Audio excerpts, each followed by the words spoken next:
We're going to have a look at some common maintenance functions that you should be doing to keep your trailer safe and yourself healthy as you go down the road.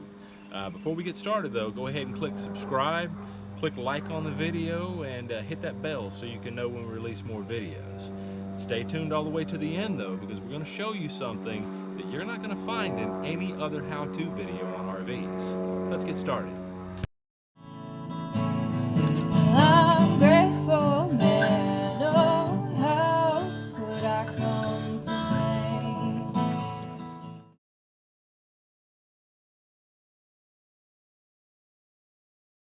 For the first maintenance, you need two tools, a Phillips and a flat. And you're going to come around and you're going to take a look at every screw that's on the exterior of your vehicle. Anywhere you find it, you'll notice that some of them are a little loose and need tightening.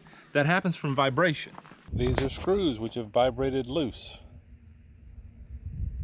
which can destroy your seal. More vibrated loose screws.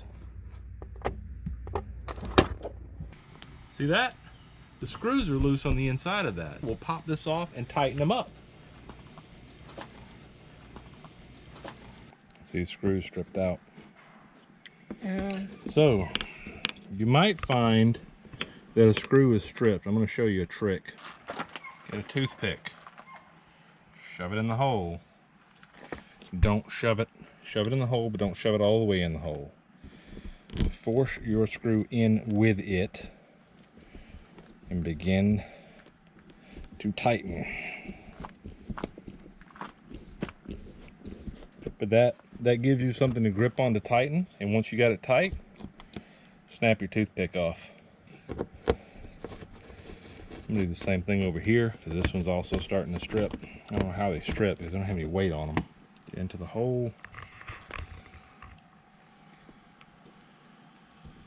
And then because this has been loose, we're also going to fix. Run another layer of silicone around the edge. Since you took it apart, you need to tighten it up. One more wiggle. You'll notice you have screws around the edge of your windows. Check them all, they can vibrate loose. You know somewhere else you have screws? Back here. Vibrated loose. How often do you need to do this? Well, that depends on how often you move. If you're like us and you keep moving 10 months out of the year, you need to do this about every 2 months. Look down here on your tub. This next part doesn't take a screwdriver, but it might perplex you the first time you see it happen. Pay attention to this line back here as I wiggle the sink. See the sink move? That's not because it's somehow come loose on the mount or broken anything. Underneath here. Oh. Okay. Light, please. Camera, please. Okay, your sink might have them all the way around. Mine has them only on the corners here. These little wing nuts. Just have to grab onto them and tighten them by hand. And once it's tight, you'll notice there's no more wiggles. Why don't you go ahead and give a wiggle on the sink, Chris? Can't wiggle the sink. Okay. And then you call 911 to get your ass out of under the sink. While you're under here, you'll note these things. This is your U-trap on your sink. Every water connection has them. You want to make sure these are tight. Specifically underneath your bathtub, you'll have one. As you're standing in the tub over and over, that will wiggle loose and you'll notice water running out from under your tub. Another thing you need to take a look at is the seals on your rig. You'll notice that some of them get cracked over time. That happens from the heat of the sun. You want to go around and peel out the bad stuff and replace it with a good silicone sealant. So this is $5 at Home Depot. Simple. If you spend $10, you get one that has a handy little poker that you need. Here's a tip for you. If you cut that end as small as you can possibly make it, you won't have to do what I'm having to do as much, which is wear gloves and smear it with your finger. I'm just going to take that gob off the end. Come over here to the top of this. Take that gob and smear it in the hole that you need to open your Dicor sealant. This is a self-leveling sealant that when you put it on the roof, it levels out and seals up any holes. So that's what they use around the edges of anything that screws into the roof But you want to have some because, well, you might get a tear on top of your rig from a tree. You might have to reseal something that dried up and broke. But you need to climb up on top of your rig and check your seals all the way around the equipment, around any panels, around any openings, around any vents, and make sure you don't have any leaks. It's important. In addition, those roofs. Well, some people do like a sealant or something on it regularly. So the sealant's only if your roof is old and the rubber's starting to crack. The sealant is to reseal the rubber. That happens after like 10 years. You don't really need to do that, but you do need to keep it clean because mold and mildew will start to build up on top, and you'll also get tree sap. This stuff is amazing. You spray it on, you let it sit for 5 minutes, and you go up with a simple brush over the top. It takes off the mold and the mildew, and it helps prevent more mildew from growing on top. All right. The tool you need for this next inspection is, again, just a screwdriver. In most cases, it's a Phillips. You'll notice that your electrical panel, wherever it happens to be, has this little push-off panel. There are screws in the upper corners, there are screws in the lower corners. I've already loosened them for the purpose of this inspection. Now, when you do your inspection, go outside, turn the breaker off outside, because you also need to check the tightness of these screws. I'm not actually going to tighten these today, I've already done it. But for a visual inspection, what you're looking for is when you look at the wires, the white should be a uniform color of white, the black should be a uniform color of black at all the connections. Any discoloration indicates that you've got a loose connection and need to fix that. You also want to look underneath, down here, at those connections.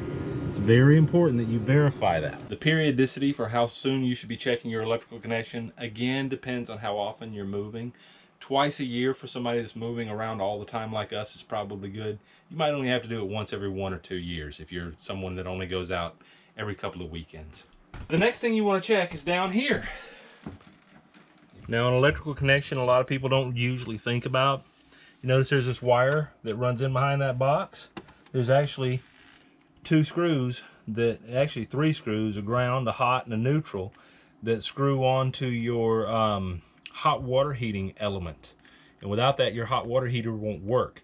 Those can come loose. Ours did, and they burned themselves loose because we didn't realize we needed to check that at first.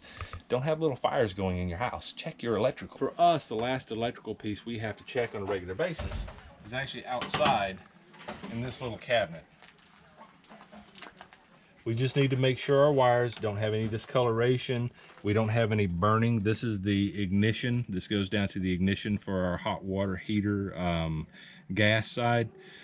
Make sure there's no discoloration here, no discoloration down here, and you're good. Talking about cleaning tanks.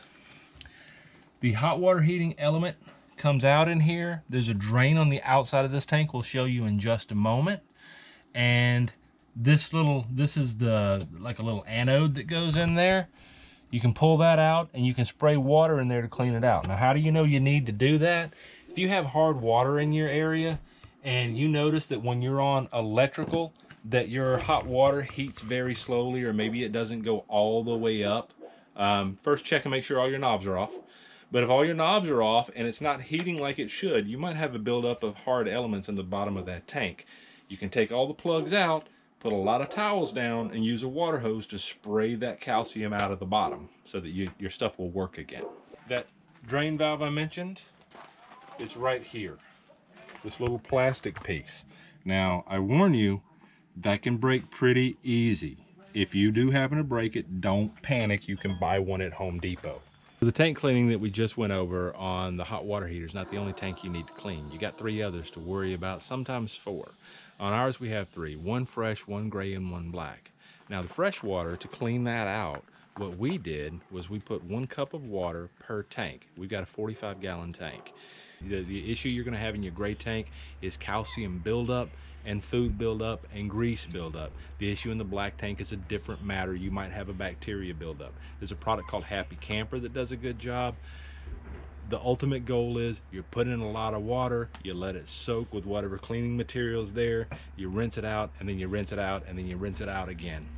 So the next bit of maintenance you need to do is really just a safety inspection, and this should be done about every time you want to move your rig. You want to double check that things are safe. So everybody knows check your tire pressure, but not everybody knows the correct pressure to have on them. On your rig, you have something that tells you what your tire pressure should be. Set your pressure to what your rig says, because that pressure rating is based on the weight, the max available weight of your rig. Your tire dealer or your RV dealer might say, no, just set it to 65. They're wrong. It needs to be the rate that's on your trailer. For us, that's 80 pounds.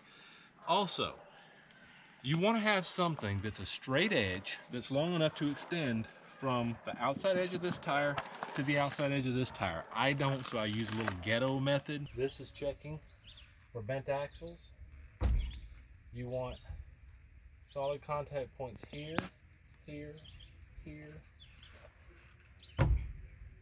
here, and here. It's better if you have a solid piece, but this will work with 3. But the point is, you want to lay it across this section of your tire, all the way across the middle, and across the bottom. You should have contact here, here, here, and here. So 4 points of contact for each of your 3 tests. What is that testing? That's testing to find out if your axles are bent. Also, before you ride, you want to check your leaf springs. Make sure that they're not broken here, here, and there's outside connections as well. Just make sure they are not collapsed leaf springs. Now, how do you tell if they're collapsed leaf springs? See how you can see a bow in that leaf spring? All of them should have a bow in them where they bow down. If they are flat, they need to be replaced. You need to trust old Honest Abe. Get yourself a penny. See that hairline on Honest Abe? You should not be able to see that hairline on Honest Abe when you stick Abe head first into your tread. If you can see Abe's hairline, your tires do not have a legal level of tread. They are unsafe and you can slide and wreck.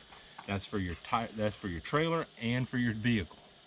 Check your treads with a penny. Next, let's talk about heating and air system. We're going to be talking about the traditional Dometic air conditioners on top. At least twice a year, you need to take the cover off of those and clean out the inside of that unit. There's these little thin aluminum heat exchanger, air heat exchanger on the thing. You need to clean those out because dust and pollen can clog them up and your AC won't work as well. I'm going to link a video down below that explains exactly how to do it. He does a great job and shows you step by step. I don't want to climb up on the rig today. The more common step you're going to do is clean out your vents inside, and you'll notice that they get dirty fast. There's nothing against you. I've got pets, they make fur. You've got skin, it makes dust. So you're going to get dust build up on these vents that blow out inside. Just take a vacuum and clean them off. It's easy. Next thing is these. This is the intake filter. You want to vacuum this thing off, clean this off, but you also want to pull this door down and take out this filter. You do not need to replace these unless they are rotting and falling apart when you pull on them. All you do, run them under water, wash them with soap and water, get all the dust off. They come clean. Give it a good shake. It's nice and clean. It's reusable. When you're done, after it's dry, before you put it back together, take a vacuum and just stick it up in there and suck out any dust that you can reach. Don't knock things loose, but get it clean. I'm going to lay this aside and let it dry while I show you the rest. You might have a different type of vent. It's the same concept. You're going to have little tabs that you push in to make it fall out.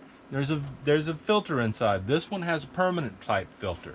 This one, if it's torn, you need to replace it, but it's still washable. Pull it out, clean it off, exact same process.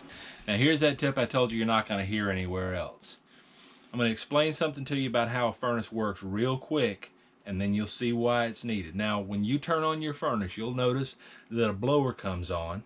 That blows for just a second. You hear a click, click, click, click, click, and then you hear the fire come on. If you turn yours on, blows for a second, and then turns off, you never hear the click, click, click, click, click. Your sail switch is clogged because the manufacturers don't do this one thing I'm about to show you. Look down here. Notice how we got some tape on the edge here? That's how we're doing it. We're going to change this out to a permanent type filter in the future, but this has the equivalent of cheesecloth behind it. The reason you need cheesecloth there is that blower coming on is putting enough air pressure to make a switching cycle to sail switch lift up. And it has to come up to a certain level, otherwise your furnace can't come on for safety reasons. You're going to have a clog in there. If you've got pets, about every 3 months living in these things full time, pet hair will catch on that sail switch and keep it from going up. And an RV manufacturer is just going to replace your sail switch and charge you $125 every time because they have to pull the furnace out to replace it. Save yourself a headache, put yourself a filter here, and you can go years without having to worry about replacing that part. So guys, that concludes our list of regular maintenance that you need to do for your safety and health. If you don't mind, give us a subscribe if you haven't already. Click like on the video if you liked it. And if you want to see more, hit that bell and come back so that you can see more of our videos. You want to see more tips that go a little bit more detailed? Watch this video. Make sure to like and subscribe.